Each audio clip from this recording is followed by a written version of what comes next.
Welcome to Manny's TV Talk, where we will talk about all of our favorite reality TV shows and news surrounding them. Grab a snack, a drink, and get comfortable because this starts now. Hey, stranger. Hi, good. How are you? Hi. So good to see you. How are you, girls? How are you?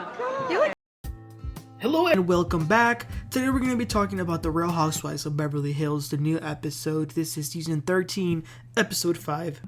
So we pick up with Kyle, or as I like to call her, Vile Kyle, who's fighting Sutton and telling her that she loses her stuff on a lot of occasions. Sutton iconically says, name them. But unfortunately for Sutton, Kyle does name those instances.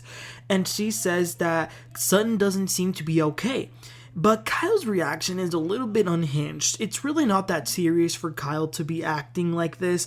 So Sutton asks, well, you think there's something going on with me? What is going on with you? Since Kyle wants to worry about everybody else, why don't she talk about what's going on with her personal life? And you can tell by Kyle's reaction that she knows exactly what Sutton knows, or what she's trying to imply, because there were some rumors and stuff in the media that had just been published during this time. But Kyle is very mad. She gets up and leaves abruptly. The next day, Erika is in her house and she's on the phone with her mother, which Erika calls her mother a bitch. It's in a playful way, but still, like, why would you call your mom that? Oh my god, these shows with these disrespectful daughters. But the mom is actually coming over. She sometimes likes to stay with Erika for a few weeks or up to some months, and until they get tired of themselves. But the mom seemed nice. She had Erika when she was about 20 years old, but I think Erika is happy that her mom is there, so she's settling her in. Then we see Garcelle and her son Jade, and they're cooking, which I like to see that. I know mothers love all their kids equally, but Jade is for sure Garcelle's favorite. I love to see their bond. Garcelle says that he's like kind of like her boyfriend because he's so protective of her and loving. So I like that. And they talk about Jax, who was rude to Garcelle at the beach. He wasn't there, but they're talking about him because he said that he wanted more freedom. So Garcelle asks Jade what he thinks about that, and he says that he really doesn't want freedom like that. The only thing he would like would be for his girlfriend to stay over in the house. But Garcelle says, no way.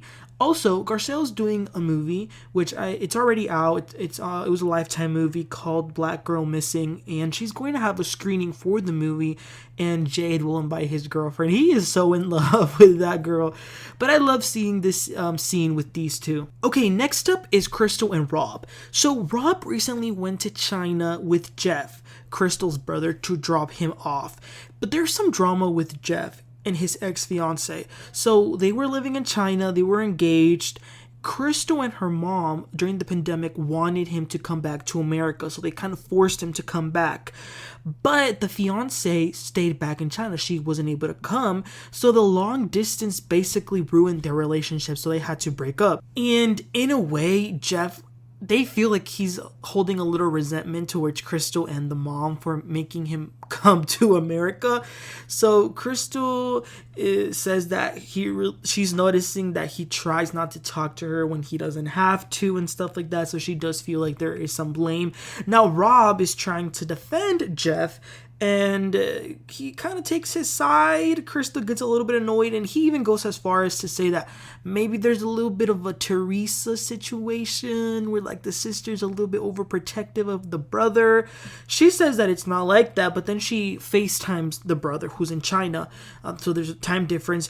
But it was so sad because when he picks up the FaceTime, he was crying and he couldn't even talk about the situation because he was in tears in his eyes. So I feel really bad for him. Hopefully him and the girlfriend can get back together. But that's a really interesting storyline for Crystal.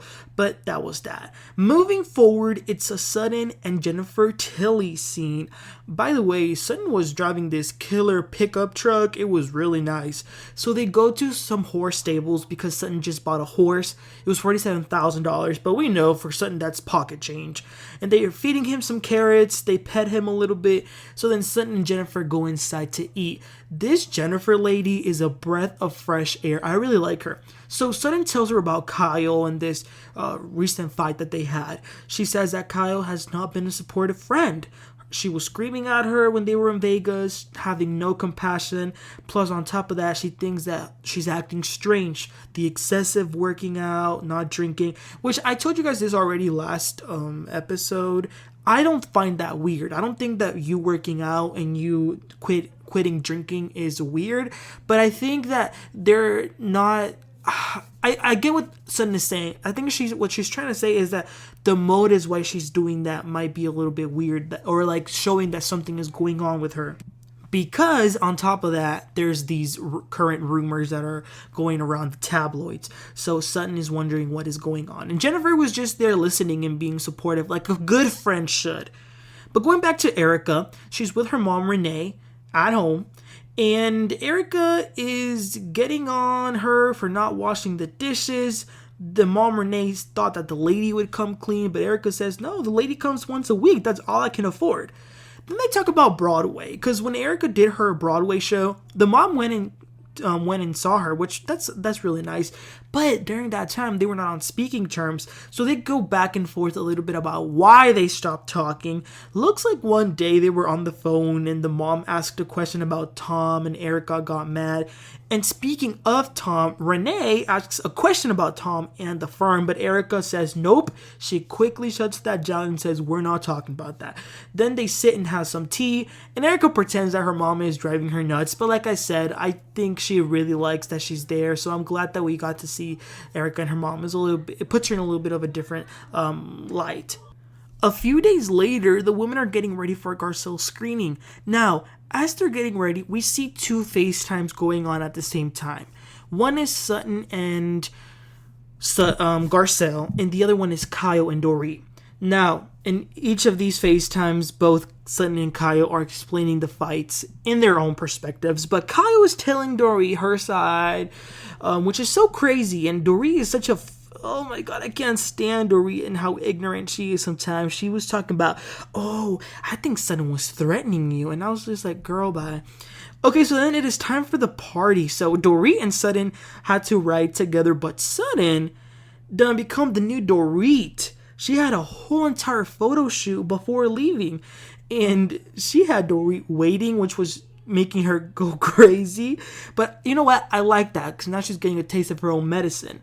But on the right there, Sutton tells her that there's going to be around 100 people at this party. And Dorit want to talk about, I thought this would be an intimate thing. Like, large spaces still trigger me. Well, in your own words, Dorit, that happened a year ago. Let's get over it. I thought those are the rules, right? But they're heading out. Garcelle comes in with her kids and some of their friends. Jade's girlfriend is there. Sure, this wasn't a huge Marvel screening thing, but I like this. It was giving. It was giving Hollywood and glamour. Jerry O'Connell was there, and so was Larsa Pippen. Why, I don't know, but she was there. A lot of people were there. So Crystal is hanging out with the young children, and they're joking, talking about some stuff, and Jax says that he's a little bit nervous about seeing Erika, but then he says to Crystal, why don't you come with me? You'll be my backup. Let's go. First of all, tell me why Crystal has better chemistry with the young kids than she does with the women. And second, I'm usually against kids getting into grown people business, but this is a different situation because this old lady, Erika, cussed him out. Let's not forget that. And he's Garcelle's son, so he wasn't going to do anything bad. He simply goes and says, hi, Erika, I just want to let you know that everything is okay. I respect you, whatever. And then she apologizes. And like, what a class act. But it still angers me that he was the one that had to do that. It should have been Erika who should have approached him, but that was what we got. So Garcelle then gives a little speech before the screening. Not only is this movie something that she made, but it's also something, the movie has a strong message, so I really like that. And then, you guys, in the middle of the screening, Denise effing Richards walks up the stairs walks into the screening and she's in the back standing with Garcelle. They finish the movie, and then at the end of that, they're all hugging each other, congratulating Garcelle. And Denise says hi to Dorit and Crystal. That was nice. They haven't seen each other in years. Dorit was one of the few people that was actually kind of in Denise's corner when all that mess happened. Denise did say hi to Erika. It was awkward, and we already know how that's gonna play out, so can't wait to see that. Okay, but then there is a part 2 for Sutton and Kyle. So Sutton wants to check up on Kyle since Kyle did storm out of her house. But Kyle is being very defensive. And Kyle says that Sutton was off. And Sutton says, well, maybe I think that something's off with you. But here's the thing. Kyle is now mad because of that little glimpse that Sutton gave her that she knows about these rumors that are circulating online.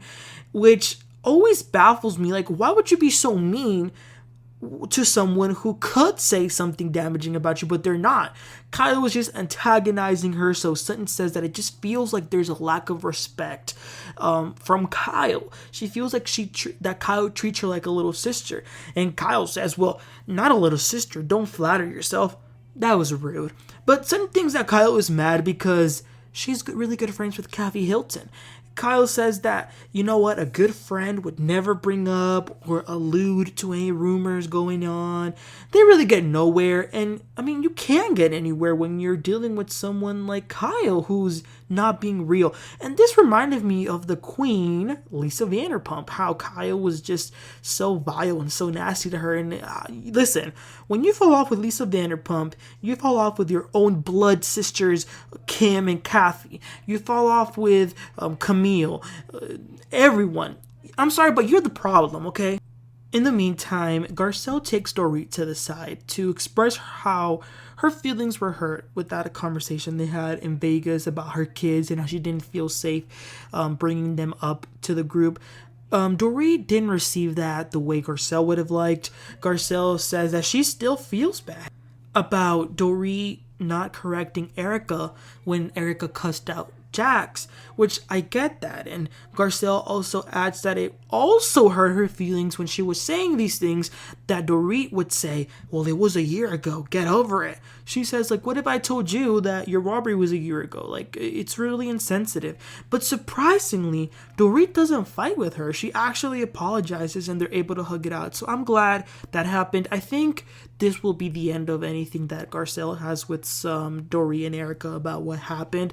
I love that Garcelle is moving on with them, but I still feel a little bit weird that she's like all cool with Erika given what happened. But you know what, it's good to forgive. But that was this episode. Now I can't wait for next week, you guys, because next week will be the iconic dinner party. Annemarie is going to be coming. She's the newbie, and we're going to get to see Denise again and Camille. I love Camille, and they're going to go after Kyle, try to get some truth out of her, so I can't wait for that. But as far as this episode, you guys, what were your thoughts about it? What are your thoughts? Are you Team Sutton or Team Kyle? What did you think about Garcelle's screening, and what did you think about seeing, what's her name, Denise back? Let me know, you guys. Please don't forget to like and subscribe, and I'll catch y'all next time. You have a great one. Bye.